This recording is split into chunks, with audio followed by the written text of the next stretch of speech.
Nerds, we've been putting this off, but I think the reality is we got to talk about what happened as I get my audio working. Oh God, I hope you can hear me. Okay, I think audio is working now. We have been putting this off for a long time. What in the Sam Hill happened in New York City? And I haven't posted anything for the last week or two on the YouTube channel, partly because I've been super busy at work, family stuff, my volunteer efforts for OTP, and then I'm doing some vocational training program research. But part of it is it's just painful to talk about what happened to Andrew Yang in New York. But we got to do it, right? So we're going to go into what let's just have a discussion between us nerds. I'll share my hypotheses and we'll have some data. You know it. Oh, but it's painful. It hurts. That's exactly right, Post D420. It freaking hurts. And I feel like it hurts more than the presidential. I think the presidential, wow, was such a long shot.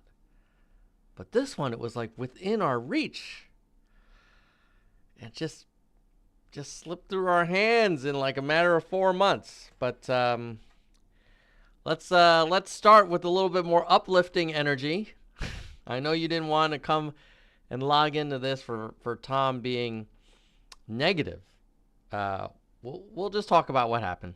But let's warm it up with our traditional Nerds for Humanity trailer. A lot of these hello nerds were at a different energy level, so maybe we can get some of that back. There's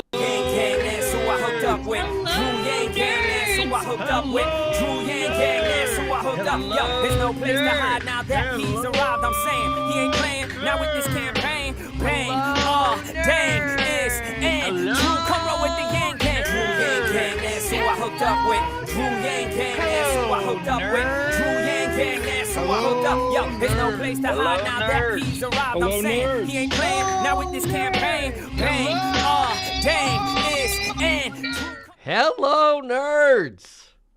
Nerds for Humanity. God, that was a different time. The energy level was so different. Okay. Well, so for this live stream, we're going to go into a variety of kind of discussion points. I think we're going to talk about news coverage. We'll talk about social media and its limitations. We'll talk about the, kind of like the Democratic Party city power structure. We'll talk about what the gamblers were saying for this all along, and including what they're saying for 2024. And then we'll look at the history of the polls. Then we'll just take some questions and open it up, and I'll try and summarize. So hopefully this will be useful. If you're still logging on to this show, thank you. Thank you for sticking with the Nerds channel. Andrew and the Yang Gang have been, the guiding power behind all the content I've been making. But, we also have to play the long game and think about, the policy opportunities and challenges ahead, irrespective of what candidate we're backing. Okay, and yes, we will take a bunch of questions like, should he run again? What else is he going to do? All right, here we go. Let me share my screeny. Oh, it's been so long. All of the controls, I don't even remember where anything is anymore. Oh, no, let's do this. There we go. All right, so let's talk about the news coverage, and we're actually going to cover some of the recent news coverage, but then we'll also talk kind of more openly about. Oh, I just got a text message. Okay, so I'll try and wrap this up because I need to deliver a dog that I'm boarding to someone in about 30 minutes. All right. Let's see here. So the news coverage, I mean, lately it's talking about how you've got Yang supporters kind of breaking for Garcia and how that might help her challenge Adams. You know, part of me was like, whatever. I mean, I kind of feel like New York deserves the person they voted for, and if they wanted Adams, then congratulations, you got him. But of course, I think Garcia would probably be a little bit more of a unifying factor. Probably would get more done, and she'd probably be a little bit more honest. But you know, that's that coverage. Then we have Yang conceding early, pretty soon. I think he didn't want to drag it out. There was a story in the Times about how he went from front runner to fourth. How he broke all the rules and fell on his face. Oh God, this is painful. This is tough headlines to read. A lot of people saying it's a good thing for politics. What's that argument? Let's see here. Why would that have been a good thing for politics? His effort to use a presidential bid to jumpstart his career seemed likely to inspire others. And if Yang had been successful, the problem would have gotten worse. Instead, he finished fourth. Okay, so this is an argument that they don't want a bunch of sort of random candidates running for president as a means of a launching point. I don't believe that was Yang's secret goal for running for president, that he was hoping to become mayor. I really think he was running for president. But at any rate, that's that coverage. I think the other thing to talk about is just the general coverage that he got before he lost. And it was pretty negative, right? We all know that negative coverage that he got. You know, I mean, the New York Times in particular was just crushing him. And you know, just as an example, let's go to the New York Times. And then let's do a little search here for what their headlines were, and you tell me if these were favorable. So let's see. I'll make it a little bigger for you all. Okay, we have obviously ending the campaign. That's reasonable coverage. But let's go before the fellow candidates for mayor attack Andrew Yang. Andrew Yang hit with negative ads from animal rights leaders. Yang undeterred by a van with broken AC. I mean, that's just snarky. Yang and Adams tussle on questions of race. The post-embarrassment media campaign of Andrew Yang. Bruising mayoral campaign. Let's see.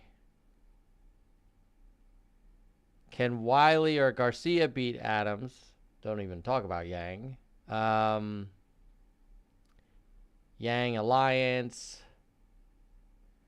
It's always like, where now? Let's look here. So we just talked about the type of coverage we're seeing here from the New York Times, right?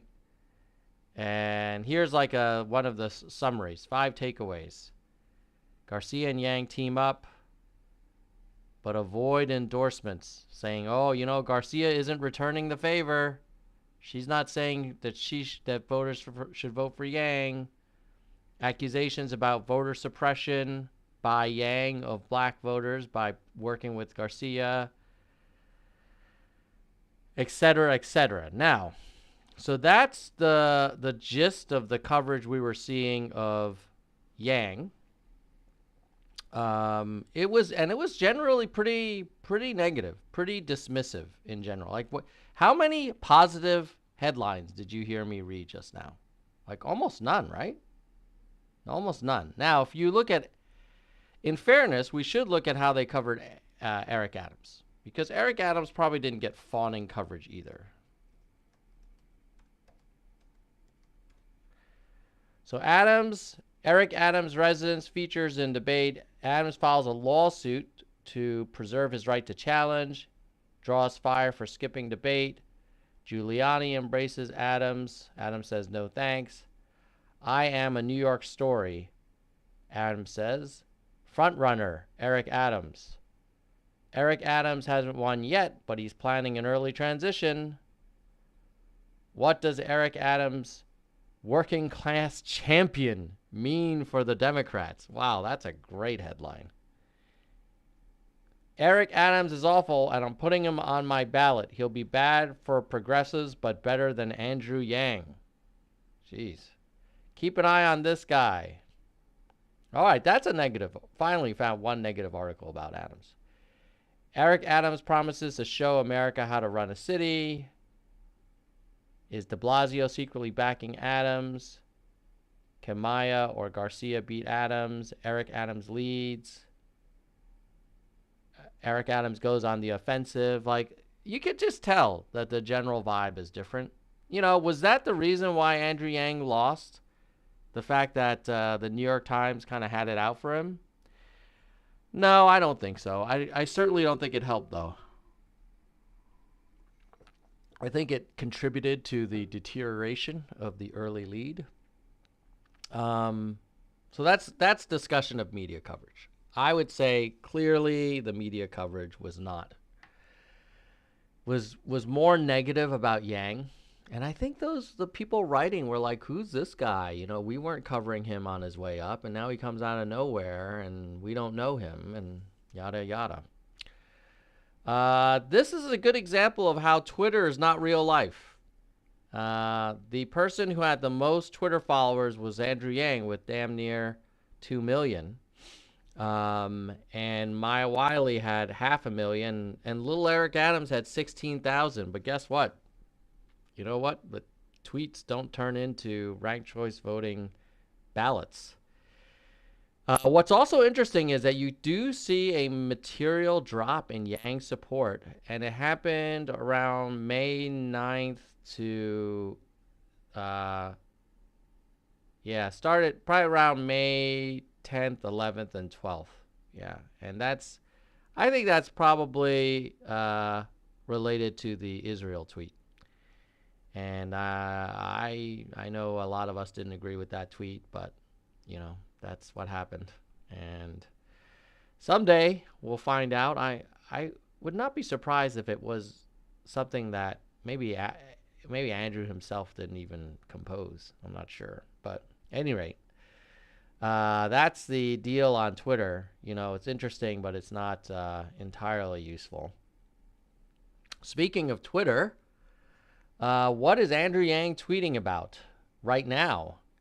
He is talking about, okay, first of all, he's pinned this thank you to everybody for support. I mean, I probably worked harder for this campaign than I did for the presidential. I did phone banking, probably made maybe 300 calls. I donated a lot of money. I got family to donate. We made a lot of YouTube content, but, you know, it wasn't enough. Then he's talking about the podcast, Happy 4th. Talking about NCAA compensation. You know, Andrew's being Andrew, talking about important issues. He retweeted a statement from Garcia. Interesting. So he's definitely rooting for Garcia. He's a big fan of ranked choice voting, probably because he's hoping that is the reason why. Yeah, I definitely do not feel like this guy liked Eric Adams. So I think he's happy. He's happy that Adams is getting challenged. Next, we're going to look at Google search trends and some of the betting odds, not only for the mayor, but moreover for 2024. Before we do that, I do want to see if I can just give a quick shout out to some of the people that make this channel possible. Even when it's not fun news, Nerds for Humanity is there to try and give you some more information. And we have to start with our biggest supporter, Soldier One, who is a senior vice president. So thank you, Soldier One. And if you have ever thought about becoming a member, please hit that join link. All the money just goes to supporting the channel. I don't buy any Ferraris with our modest member support. But that support does pay for like podcast hosting, streaming software, photo editing software, that kind of stuff. And then you eventually will accumulate and do some ad campaigns.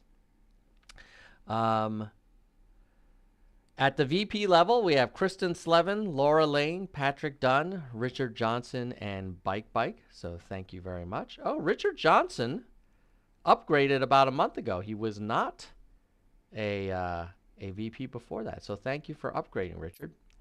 And then at the hardcore level, we have Mike, Gene, David, DK, Phoenix, Jekylego, Kirsch, Mr. History, Byron, Mona, Susan, Yang, Tony, Robert, Dean, Statner, Galessa, Jay Perrin, AA, Jay Bryan, Vivian, Dana, Flavio, Yoda, Jason, and Parth. So thank you all. And then at the verified level, our entry level, but still much appreciated, we have V, Helen, Lisa, Sugar, Albert, Brandon, Yes, Brian, Peter, Arez, Your Maman, Sophia, Jadwiga, Shake, Mike, Doris, Emerald, Lori, Ben, Roger, Lisa, Christina, Vaughn, Rasta, Jessica, Elizabeth, James, Emma, Hui, Ira, Shoni, Philip, Jameson, Doctor, William, Karen, Monica, Mai, Ardent, Semery, David, Brittany, Clyde, Sasha, Juana, Aaron, Warren, Reddy, Lukey, and Kevin. And to our newest members overall, our freshest nerds are Kevin LaHoro and Lukey Monster. So thank you very much. All right, now let's look at the search data. Wow, you remember when Yang used to be the most searched for person? Now it's Eric Adams, as you can see in the chart here. Oh, hold on. Let me reply to a quick test message. Yes. See you at 11:15. All right. Okay. So, hello nerds, Mike CK. Okay, so what are people searching for when they search for Yang? Now they're searching for, and let's do this date, past 7 days, Marjorie Taylor Greene, WSWS, Michael Moore, UAW, and Jesse Ventura. So people who search for Yang are searching for those things. And then for Adams, they're searching for Cameron Kasky, Alan Weiselberg, Marianne Williamson, Trump Organization. So I do think if you look at the predictive power of search, if you look at the 90 days, the blue line was Yang and the yellow line was Adams. And you can see that, and then the election was around here on the 20, I thought it was on the 26th. Maybe it wasn't. When was it anyway? Hold on. It's all in the past now. When was NYC Mayoral primary? Does anybody in the chat remember? It's been so long. God help us. It was, well, it was somewhere around the 20th, but I don't remember when. But the point is that, let's see, June 22nd. Okay. So let's go back here. So June 22nd. So on the 21st, the day before, you see Eric Adams was the most searched for person. But Andrew Yang was the second most searched for. However, if you look at the past, let's say, 12 months, you see Yang was kind of like getting searched for like crazy, even in May. But then his search activity peaked pretty much in May and then went down in mid-May and then went down further. So something happened in the first half of May that kind of started a downward spiral, and he never really recovered from that. Was it that Israel tweet? When was Yang Israel tweet? Oh God, it was mid-May. Jesus. I mean, I don't know if that's a coincidence, but yeah. Let's see. He said that on May 10th. This is the famous tweet right here that a lot of people, myself included, were not super thrilled with. But that's what happened. May 10th. And then if you look at the search activity, so May, oh God, this thing is hard to see. Okay.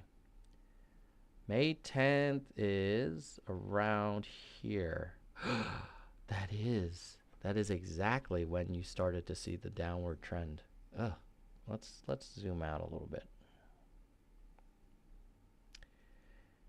Yeah, May 10th. This is when the tweet happened. And, you know, in fairness, Stringer was getting some search action, but it was pretty tightly clumped. But then here you see it really, that blue line kind of peaks on May 11th and then doesn't really recover after that. But if you go past 12 months, I mean, you look at how dominant this dude was back in January. I mean, no one was searching for Adams, and Yang was just crushing it. So that's search. In terms of the New York Mayoral, I mean, we could just look at it just for giggles.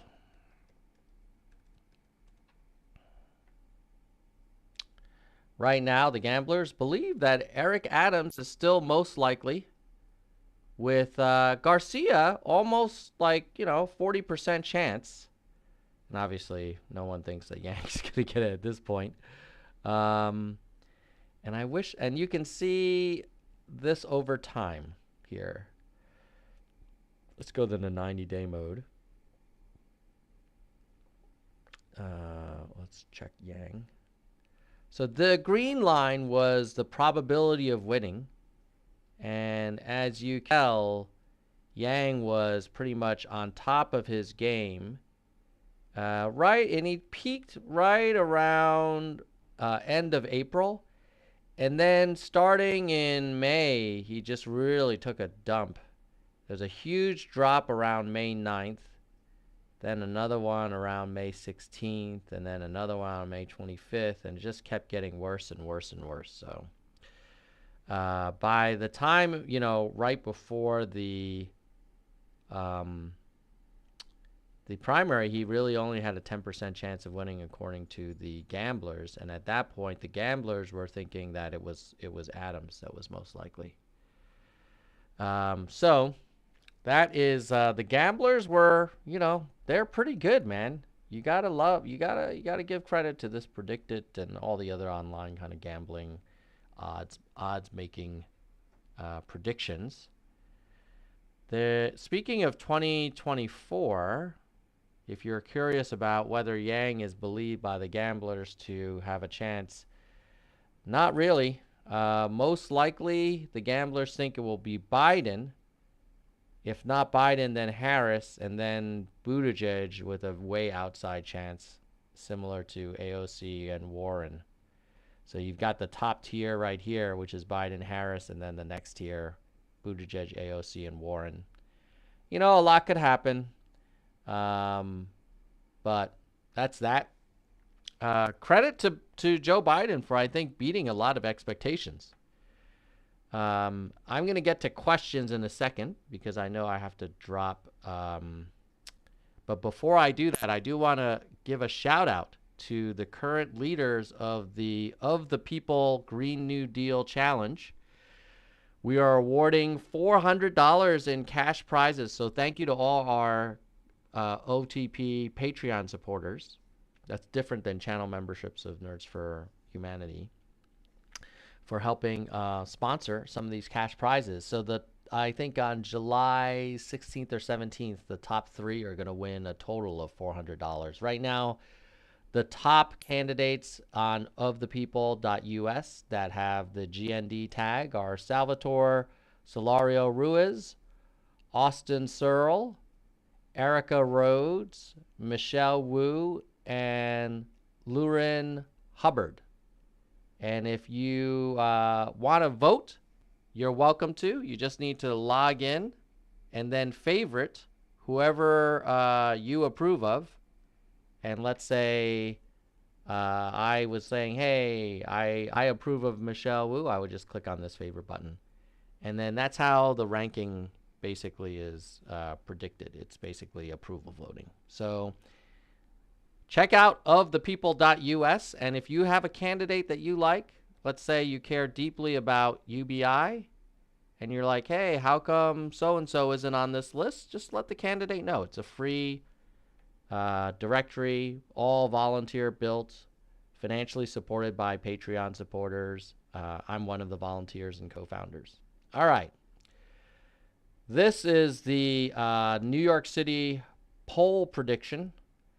And as you can see, Yang was the purple, and you know, he and undecided were basically in the lead the whole time. And I think what happened was 2 things. The undecided did not break for Yang, but in fairness, Yang also lost some support. He went from 27% to probably close to maybe 12%, almost half.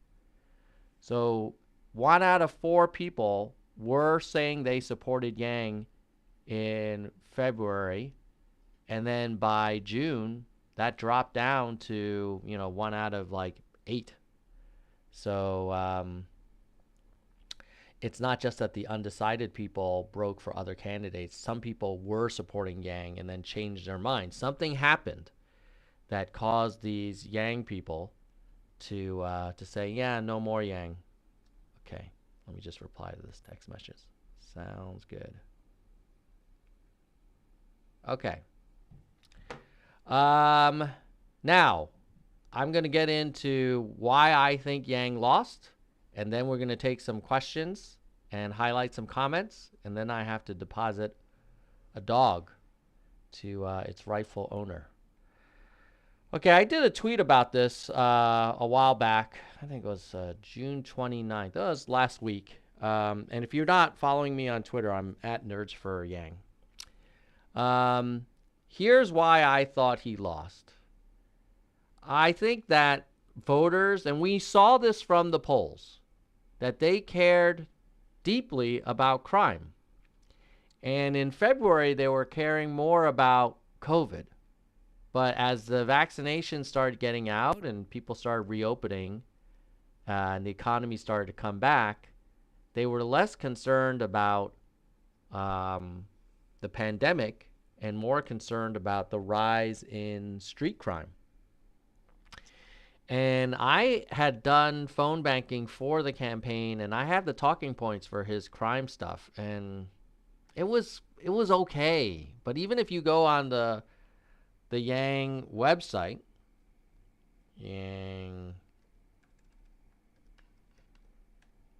for New York,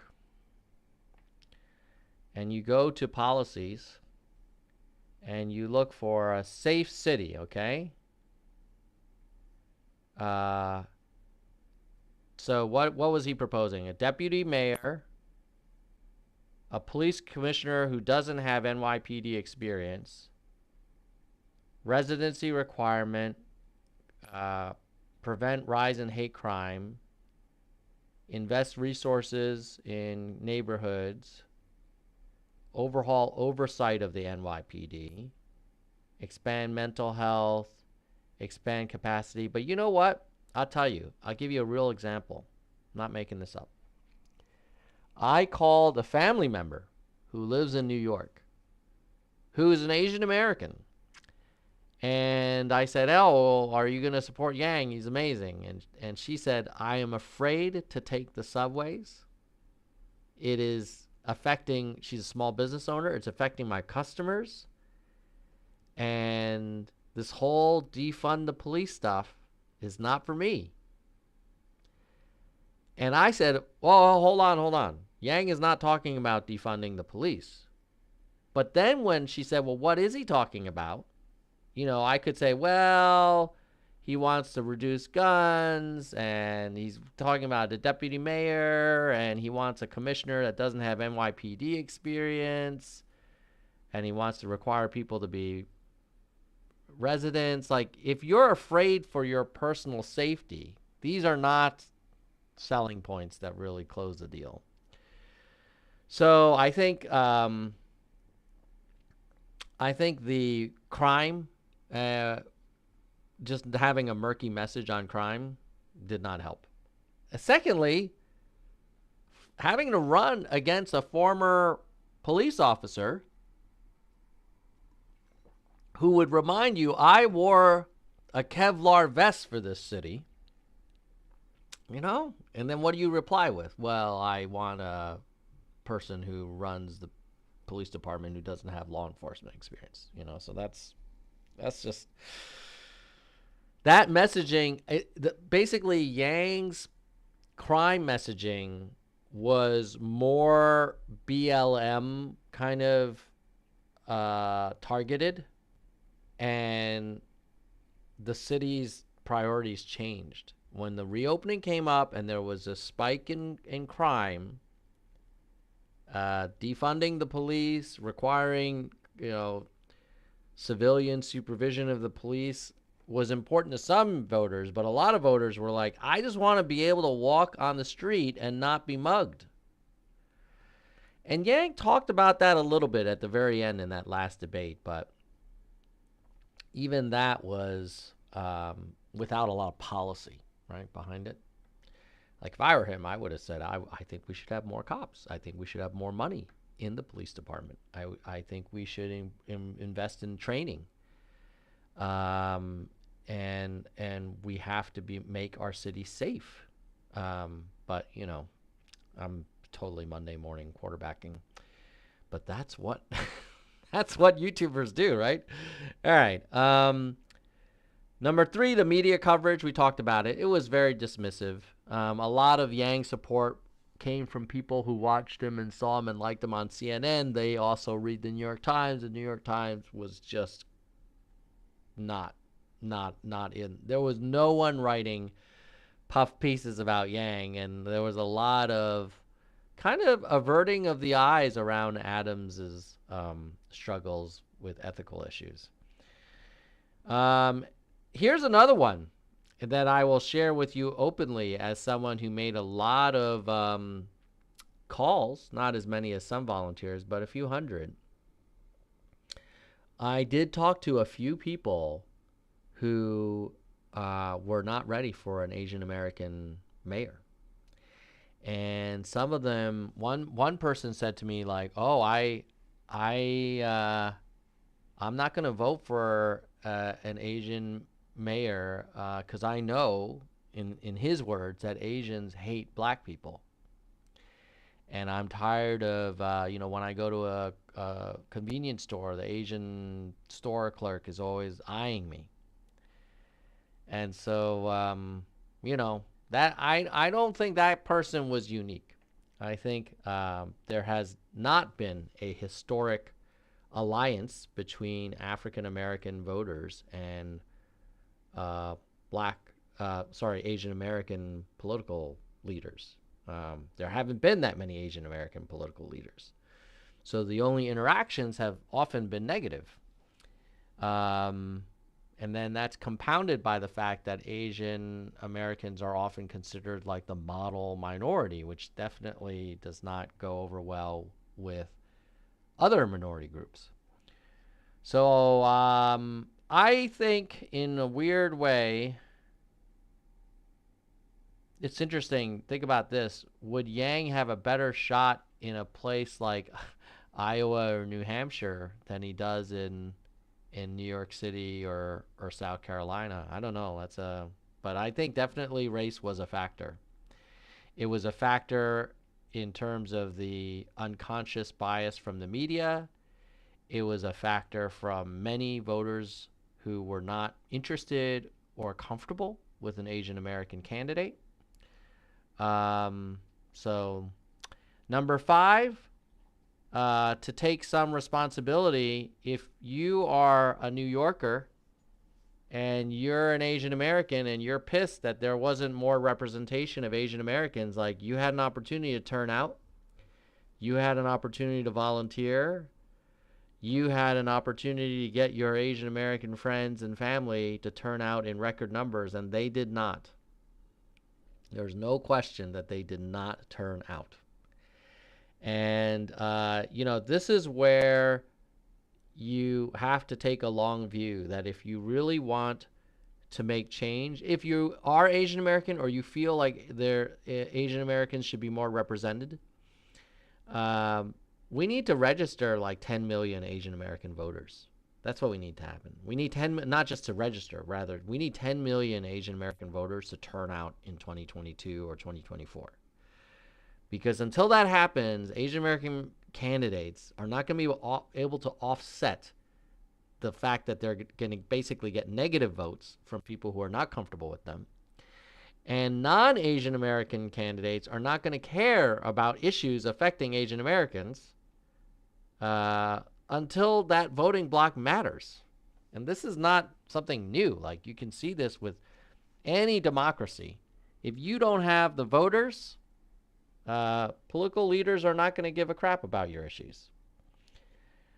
And you're not going to be able to get members of that community elected.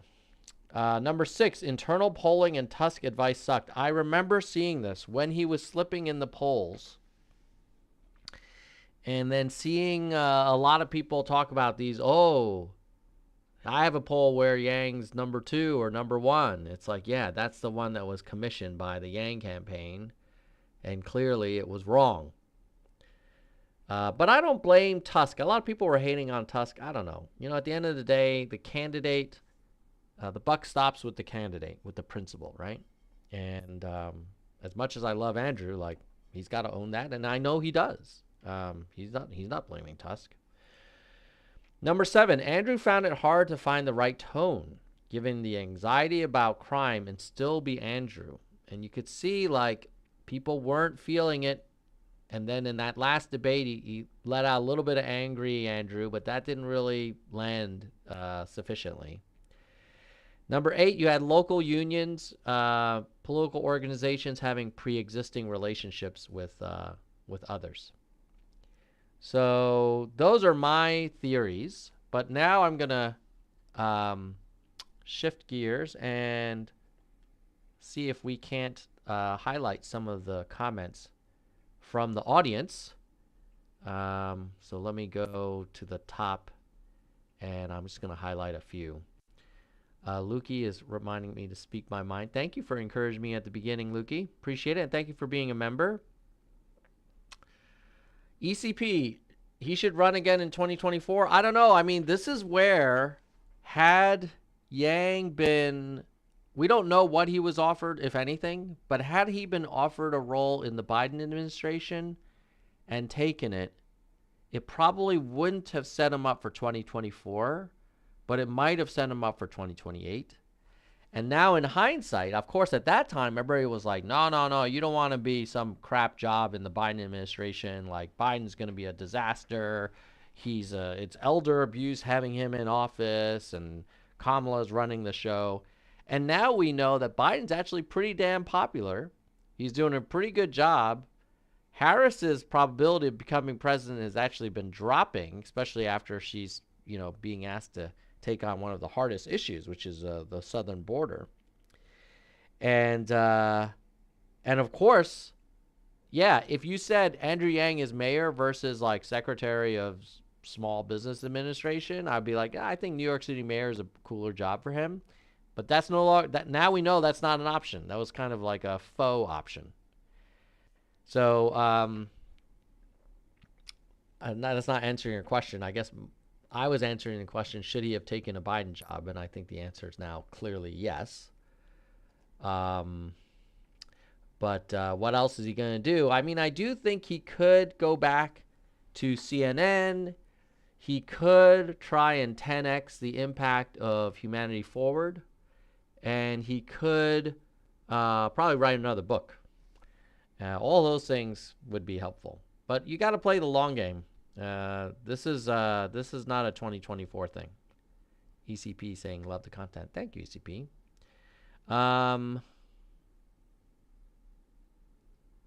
Evan is saying his new book is going to talk about what he learned. That it'll be a great read for sure. Let's see here.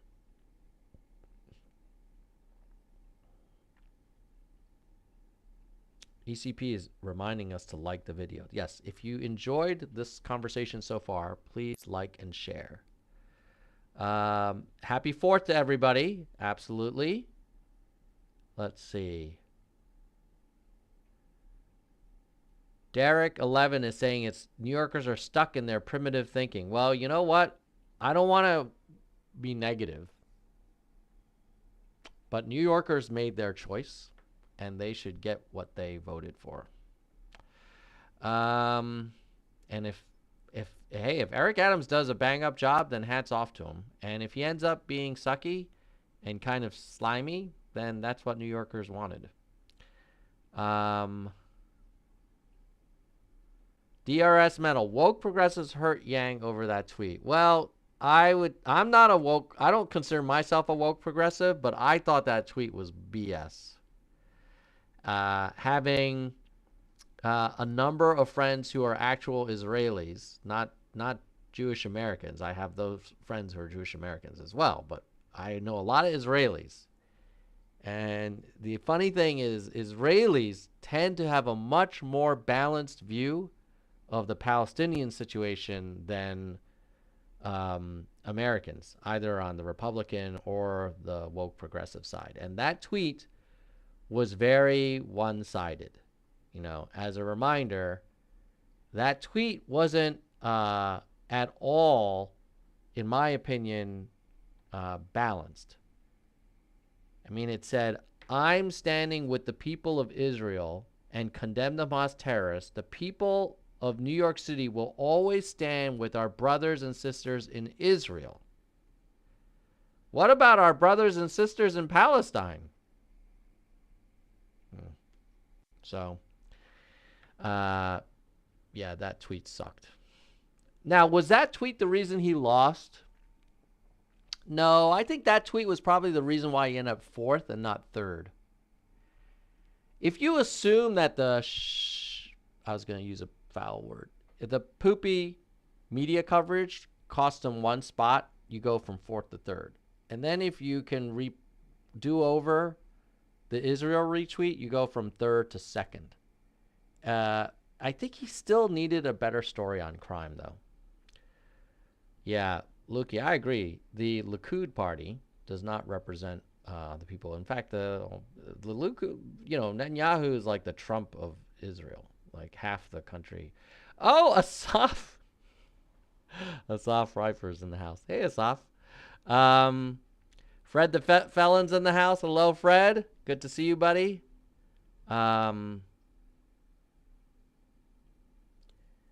I wish Andrew, or Rez is saying, I wish Andrew stopped trying to be progressive and just get elected. It's not his style. Well, you know what? The system is you have to get the nomination to win. In order to get the nomination of the Democratic Party in New York, you got to run as a traditional Democrat. And that's the discomfort. Yang would have been way more comfortable running a general election campaign. And we always say that with most moderates, basically, that this system of primaries and these two effing parties, you know.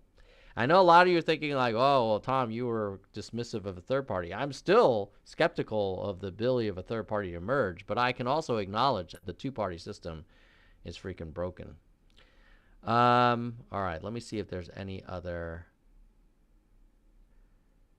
Mocha Alexa saying, what happened in May aside from the Israel tweet? I would say the city was reopening and crime was starting to come up. I was hearing that from a lot of people, that crime was a big deal and was becoming more and more problematic because as they were going outside, they were seeing it all around them. And they weren't seeing it during lockdown for obvious reasons. And, you know, Eric Adams, I mean, that was perfect timing for him. Jackalego says that his phone banking was showing the same thing. Yep.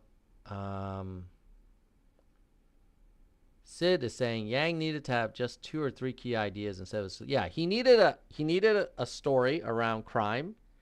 He needed a story around probably poverty and housing. And the third is he probably needed a story around like building a strong team and how he was going to be able to execute. What I read was that the tweet wasn't written by Andrew, but was written by one of his advisors and approved by one of the senior campaign people. And I'm guessing, I don't know, but I'm guessing that there was a desire to increase support from Jewish voters. And I was talking to someone about this subsequently, and I was like, well, I hope that Jewish vote comes out big time for him because he just lost a whole bunch of support because of it. And the Jewish vote did not come out big time for Andrew. And nothing against the Jewish vote because the Asian American vote did not come out big time either. So that's what you get. You don't get the voters registered. You don't get them to show up. You lose. All right. I think I've got to. Yes, he did have some Bloomberg consultants. But you know, I'll wrap with this. That maybe one of the lessons learned is you got to have a clear vision for how you're going to address the top priority of voters. And when the top priority of voters went from the economy and COVID to crime, Yang didn't pivot. And, you know, it's hard to pivot. Let's acknowledge that. But he didn't.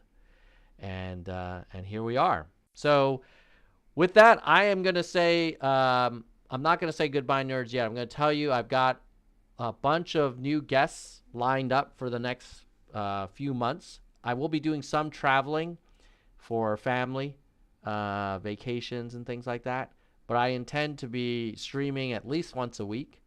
And I will have, probably going to bring some of the top candidates from OTP onto the show as guests to give them some more exposure.